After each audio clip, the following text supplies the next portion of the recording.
So, as I mentioned, today we're going to learn all about forests and the plants and animals that live in those forests, and something called food chains and food webs. But let's start with forests. Take a moment and think about what you think would make a healthy forest. What do you think are some of the things that you would find in a healthy forest? You would find animals. Animals? Nice looking trees. Good looking trees, right? Healthy trees? Healthy plants. Healthy plants? Vegetation. Vegetation, lots of plants. Homes that animals can live in. Homes that animals can live in, habitat for animals. If somebody said, what's a forest? How would you define what is a forest? Just off the top of your head. A forest is an area of land where trees, plants, and animal habitats are. Very good. A forest is an area of land where there's trees and plants and habitat. Excellent. I think you were next. A type of ecosystem. I'm going to write that word on the board here because that's a word that I really want you to remember. Ecosystem. So what we have in an ecosystem, it's all of the things that are interacting together in that system. Take a minute now, and I want you to just flip this piece of paper over to the blank side and write down the names of some of the plants and animals you might see in a forest.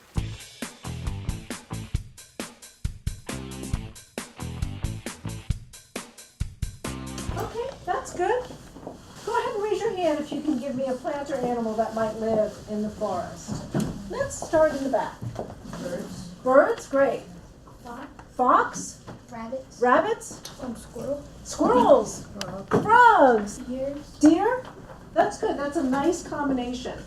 We know how animals get their food because they eat things, right? They eat plants or they eat other animals. We talked about that. But how do plants get their food? How do plants get their energy? Through a chemical process called photosynthesis. Through a chemical process called photosynthesis. All right, let's write that big word up here. We're at another vocabulary word today. Photo.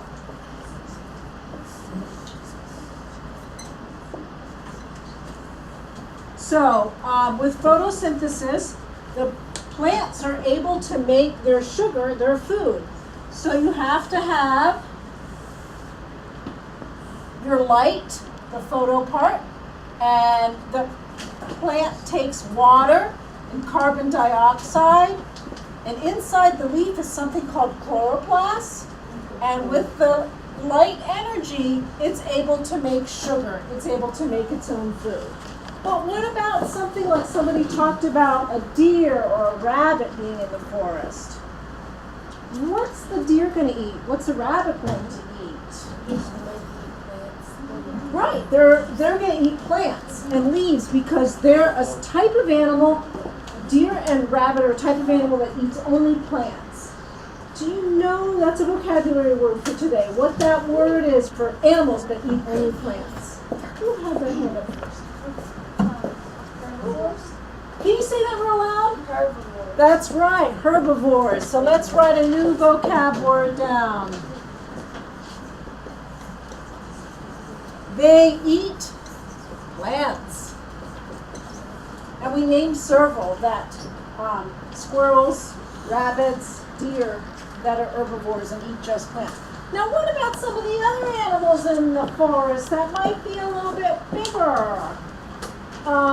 Let's talk about, say, foxes and owls and hawks. What do they eat? What do they eat? They eat meat, so they're carnivores. They eat meat, they eat other animals, so they're carnivores. Let's try another color for that. We have carnivores.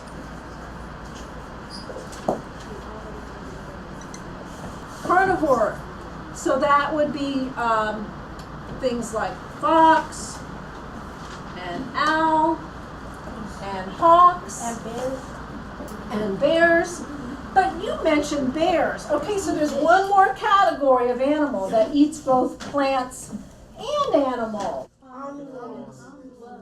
So omnivores eat both plants and animals. And we talked about bear being a good example of that.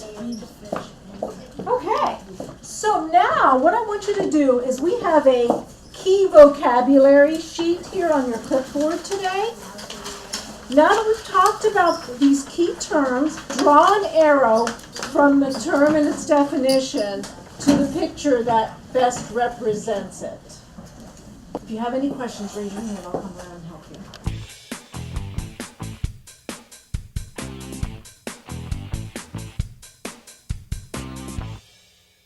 We covered a lot of big terms today, but there's two on the sheet that I didn't write up here yet, and I want to focus on those two, which is food chain and food web. Let's talk about a food chain first. Who can read to me the definition on here for food chain?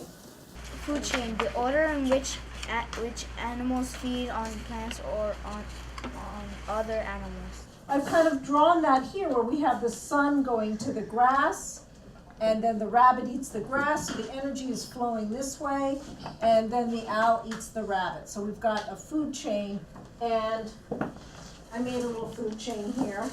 So you can see that one is connected to the next, right? Yes. But in reality, like, do you eat just one food? No. In reality, in a forest, animals don't eat just one food. So what we really have going on is something more like a food web. So, can anybody find the food web definition on there that might want to share the definition of food web? Go ahead. The definition of food web is all the connected food chains in an ecosystem. Very good. On your clipboard, you have your food web research student page. And what we're going to do is we're going to do a little research on the computers. I want you to pick a plant or animal that you'd like to learn more about. And we want to have a nice variety of plants and animals that we might find in a forest. And you're going to answer some questions about them. So let's get up out of our chairs. We'll go to the computers, do a little research. Now that we've done our research, and I can see you all did a great job picking out a plant or animal to research and getting your Web of Life cards ready, I want you to bring your card up, and we're going to sit in a big circle here in the front. So come on up with your plant or animal card. Okay, so everybody sit showing your card like this. Hold up your card so other people can see it. And we have a variety of plants and animals here. I see rabbit, grass, fox, sun, hawk, mouse, squirrel, bear, some leaves, a chipmunk. I have a ball of yarn here, and you've got cards with plants and animals and the sun. How do you think we can model a web of life? Anybody have any ideas? You're first, go ahead. We can use the red string to connect it like a food chain. Right, she said we can use the red yarn to connect things that the energy flows from one to the other. What does everything start with? The sun. Say that really loud. The sun. The sun. That's right. We're going to start with the sun. So I'm going to give the end of the string to Kevin here with the sun. And then, okay, so we talked about something that needs light to make its energy, to get its food. What should this go to next? All right, let's take it from the grass because the leaves also need the sun. Do we have any other plants? Where are our herbivores? Over to the grasshopper. What might eat a rabbit? What might eat a mouse? Hawk? Yes. Is this starting to look like a spider web? Yes. Yes. Right here. Yes, definitely. We have our web of life. And I want you to all hold your string a little bit tight right now. Okay? Perfect. Okay. I'm going to give it a little tug. And if you can feel the tug, you tug. And we'll see who else feels the tug. When we gently tug and you feel the tug go through the food web, that shows how all of the plants and animals in the forest are interconnected and dependent on each other. What happens if one of our animals doesn't exist in the forest anymore? What happens if the squirrel doesn't exist? Go ahead and drop off. If you're a squirrel, let go of the yarn.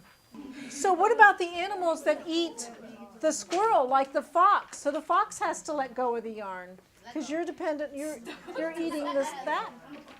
What about our hawk who likes to eat squirrels?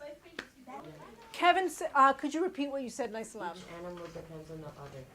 Each animal depends on the other. That's right. It's all interconnected in our web of life. So just a final question to wrap up. We're going to talk a little bit about biodiversity. Anybody know what biodiversity means? Biodiversity means different types of life. Right. It's right. Bio meaning life. It's a different types of life in a forest. So if you have a lot of biodiversity, you've got a lot of different types of plants and animals in the forest. And if you have low biodiversity, then there might only be a few different types of plants and animals. Like say there was only oak trees in the forest and only deer, squirrel, mice, and hawks. So if something happens to the mice in the forest, would that have a big effect on the forest or a little effect? Right, so the fewer species there are, the bigger the negative effect. So it's good to have a lot of biodiversity or high biodiversity. So really good job today with that activity. And what we're going to do in art class is we're going to make a big mural of all the plants and animals that live in the forest. And we will have a fun art project that we can put out in the hall that shows the biodiversity or all the diversity that lives in the forest. So great job today with the Web of Life.